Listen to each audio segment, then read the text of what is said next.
والعاقبة للمتقين والصلاة والسلام على سيد الأنبياء والمرسلين أما بعد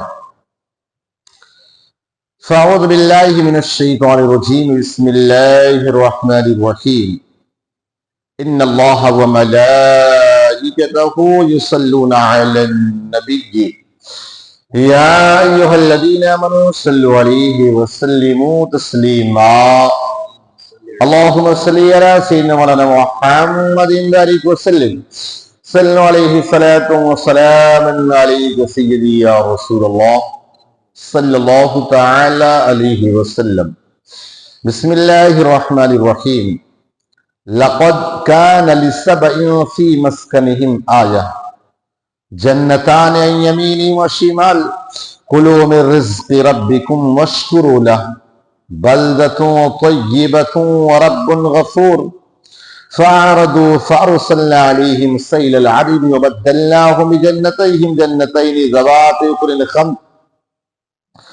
أكل خمط وأثل وشيء من سدر قليل ذلك جزيناهم بما كفروا وهل نجازي إلا الكفور بے شک سبا کے لیے ان کی آبادی میں نشانی تھی وہ باغ داہنے اور بائیں اپنے رب کا رزق کھاؤ اور اس کا شکر ادا کرو پاکیزہ شہر اور بخشنے والا رب تو انہوں نے وہ فیرات تو ہم نے ان پر زور کا سیلاب بھیجا اور ان کے باغوں کے عوض وہ باغ انہیں بدل دیے جن میں بدمزہ میوہ اور جھاؤ اور کچھ تھوڑی سی بیریاں اللہ تبارک و تعالی انسان کو بہت ساری نعمتیں عطا کیا ہے اور عطا کرتا ہے۔ اب اگر بندہ ان نعمتوں کا شکر ادا کرے تو اللہ تعالیٰ اس نعمت میں اضافہ بھی کرتا ہے، بڑھا بھی دیتا ہے اور وہ نعمت اس کے پاس باقی بھی رہتی ہے۔ اور اگر ایک انسان اس نعمت کی قدر نہ کرے تو پھر وہ نعمت چھن بھی جاتی ہے اور اللہ تعالیٰ کا عذاب بھی ملتا ہے۔ آج اللہ تعالیٰ نے ایک انسان کو مال دیا اور طاقت دیا تو عیاشیوں میں لگ گیا، پھر آپ دیکھو گے نا اس کا مال بھی چلا جائے گا دھیرے دھیرے اور اس کی عیاشیاں بھی ختم ہو جائیں گی۔ ہمارے جسم کی جو طاقت ہے وہ ختم ہو جائے گی لیکن فرشتوں کے رجسٹر میں ہمارا وہ گناہ ہمیشہ کے لیے لکھ دیا جائے گا۔ ہمارے پاس جو مال ہے یہ اللہ کی، یہ ہماری صحت یہ بھی اللہ کی نعمت ہے، امانت ہے، یہ دولت یہ بھی اللہ کی امانت ہے، اللہ کی نعمت۔ اگر انسان ان ساری چیزوں کا مس یوز کرے گا تو اللہ اس سے نعمت کو چھین لے گا۔ اور آپ نے دیکھا بھی ہوگا بہت سارے لوگ کل تک اپنے نعمتوں پہ اتراتے تھے لیکن گناہوں کی وجہ سے آج ان سے نعمتیں چھین لی گئی۔ اگر وہ بچ گیا تو اس کی اولادیں اس کی سزا بھگتتی ہے، اس لیے کہ اگر بندہ نیک ہوتا ہے تو اس کی نیکی کا بدلہ اس کی اولاد کو ملتا ہے، اور اگر بندہ گنہگار ہوتا ہے اگر اس کو سزا نہ ملی تو اس کی اولادیں ضرور بھگتتی ہے۔ اب اس آیت کریمہ کی طرف آئیں، ویسے سورہ مبارکہ کا نام سورہ سبا ہے۔ یہ سبا کون ہے؟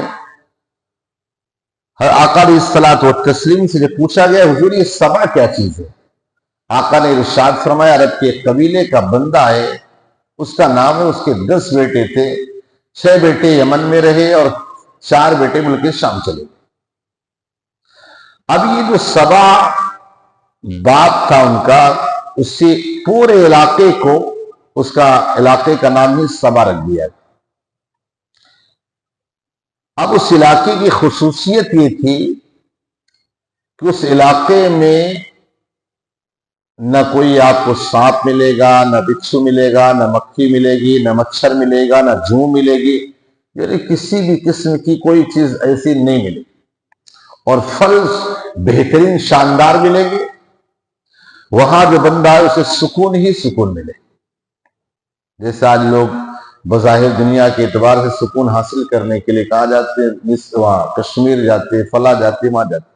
تو اس زمانے کے اندر وہ جو علاقہ تھا، اب اس علاقے میں کوئی چیز نہ ہوتی، یہاں تک کہ اگر کوئی جوں والا انسان اس علاقے میں آ جاتا، اس کی آب و ہوا سے مٹی اس کی پانی سے وہ جوئیں مر کے ختم ہو جاتی، گھستے ہی ساتھ صرف اس کی ہوا سے. وہ اتنی پیاری جگہ تھی، بڑی آج بھی ہندوستان کے اندر بھی آپ چلے جاؤ، بہت ساری جگہ پر بڑی اچھی خوبصورت کلائمیٹ، بڑا شاندار ہے، اچھا ہے، بہت خوبصورت نظارے ہوتے ہیں، ہریالیاں ہوتی ہیں، بہت مزہ آتا ہے. تو اس علاقے کے لوگوں پر اللہ نے ایک کے بعد ایک 11 نبی بھیجے. کہا دیکھو تم اللہ کی اور اس کے رسولوں کی باتوں کو مانو، ورنہ وہ نعمت تم سے چھین لی جائے گی، ورنہ وہ نعمت تم سے چھین لی جائے گی اور پھر تم ہاتھ ملتے رہ جاؤ. تو کبھی انسان پاور میں ہوتا ہے، جا جا دیکھ لوں گا، کہتے نا انسان کی ایک عادت ہوتی ہے، یار میرے پاس اتنا ہے. جیسے قوم صالح کے لوگ بڑے لمبے چوڑے رہتے، 10-12 فٹ کے رہتے تھے. آج تو بہت 8 فٹ تو بہت مشکل ہو جائے گا، 6 کے اندر ہی زیادہ تر رہتے، بہت سے وہ 6.5، اس سے زیادہ جلدی کوئی نظر نہیں آئے گا، کوئی کبھی نظر آ جائے. وہ 10 فٹ 12 فٹ کے لوگ ہوتے تھے، بڑے طاقتور ہوتے. جب حضرت صالح علیہ السلام انہیں سمجھاتے کہ ایک اللہ کی عبادت کرو، ان بتوں کو چھوڑ دیں، ان سب کو ختم کرو، تو کہنے لگے، جو کہتے نہیں اللہ کا عذاب آ جائے، کیا عذاب ہے؟ دیکھو ہماری باڈی، دیکھو اپنی طاقت سے اس عذاب کو روک لیں گے. اور ہم پہاڑوں کے اندر اتنے بڑے بڑے محلات بنائے ہیں، کوئی گھاس پھوس کہیں پڑ جائے گا، یہ سب کے سب بچا لیں گے. اب اس قوم پر جب عذاب آیا نا، تو پہاڑوں کے پتھروں کے جن کے مکان تھے نا، بالکل بھوسا اور گرد و غبار کی طرح ہو گئے. اللہ کی طاقت کے آگے کسی کی کوئی طاقت ہے؟ کوئی طاقت نہیں. اور وہ بالکل سمجھو ہوا مڑ گئے، ختم کر دی. اب یہاں یقین بعد اللہ نے 11 نبی بھیجے، کہا جاؤ ان کو ڈراؤ، لیکن یہ باز نہیں آتے تھے، بتوں کی پوجا سے، گناہوں سے باز نہیں آتے تھے، گناہوں سے باز نہیں آتے تھے. تو اللہ کے نبی نے کہا دیکھو اگر تم گناہوں سے باز نہ آئے، اللہ کا عذاب آ جائے گا.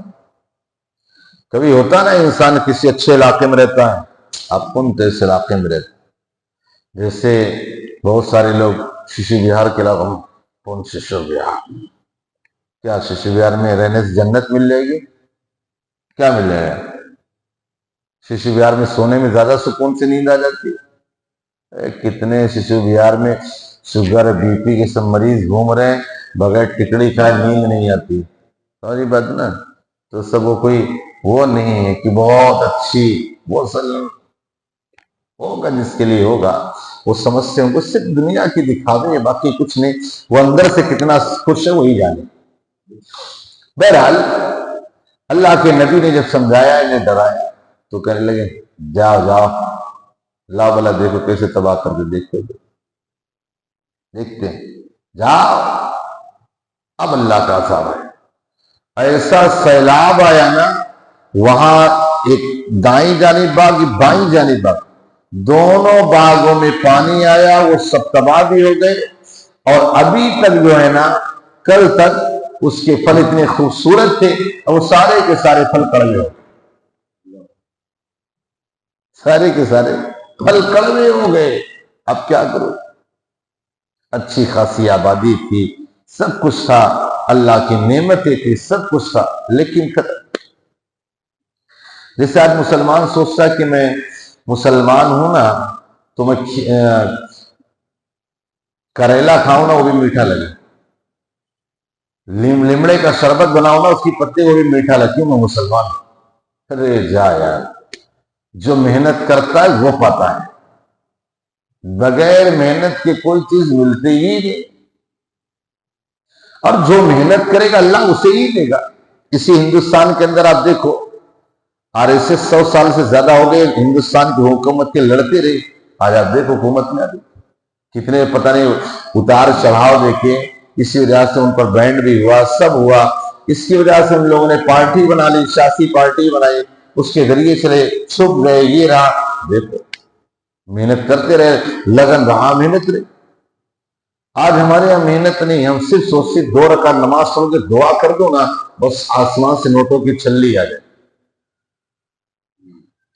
مسلمان ہے تو اس میں بھی رب کا فضل ہے, ورنہ کیا ہے, میرا اور آپ کا کوئی کمال ہے کیا؟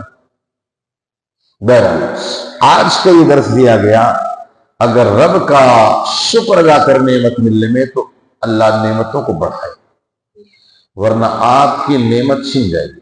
جس سے آج اللہ نے ہمیں صحت دے کر مس یوز کریں گے, دیکھو ذرا ختم ہو جائے گا. اکثر زنا کار لوگ ڈرپوک, ڈراؤنے, اور ان کی روزیوں میں تنگی آ جاتی. بھلے بظاہر اپنے آپ کو بڑا دھندا لے کے بیٹھے, لیکن ان کی روزیوں میں تنگی کیسی ہے کہ اللہ ہی وہ جانتی ہے, اللہ جانتا. ایک بزرگ 120 سال کی عمر ہو گئی, تو جب پوچھا لوگ کہ یار ابھی بھی آپ جوان نظر آتے ہیں, آج بھی طاقتور ہیں, وجہ کیا ہے؟ کہا میں نے ہمیشہ میں اپنے باڈی کا علاج کرتا ہوں. کہا کیا علاج؟ کا علاج یہ کہ میں اپنے اس جسم سے کوئی گناہ نہیں ہونے دیتا. گناہ نہ ہونے کی وجہ سے اللہ نے اس عمر میں بھی مجھے صحت دی. تو بہرحال اس آیت کریمہ میں بتایا گیا نعمت اللہ نے جو دی ہے, وہ اس سے ہم بہت ساری نعمت تو ایسی ہے کہ ہم نعمت سمجھتے ہی نہیں. اللہ نے آنکھ کی نعمت دی, کوئی کم نعمت ہے؟ آنکھ بند کر لو, پوری دنیا دے رہا ہے کہ نہیں؟ یہ کوئی نعمت کم ہے؟ ہمیں دنیا کی ساری دولت دے دو گے تب کہ اس آنکھ کی نعمت دے نہیں پاؤ گے بھائی, خرید پاؤ گے؟ کچھ نہیں ہو سکتا ہے. بہرحال تو اللہ نے جو نعمتیں دی اس پر شکر ادا کرنا ضروری ہے. لیکن ہم سب ناشکرے لوگ, چاہے جتنے مل جائے لیکن ناشکری رہتے, رب سے شکایتیں ہی رہتے اور باقی کچھ نہیں رہتے. اللہ پاک نے سنت زیادہ عمل کی توفیق عطا فرمائے. اللہم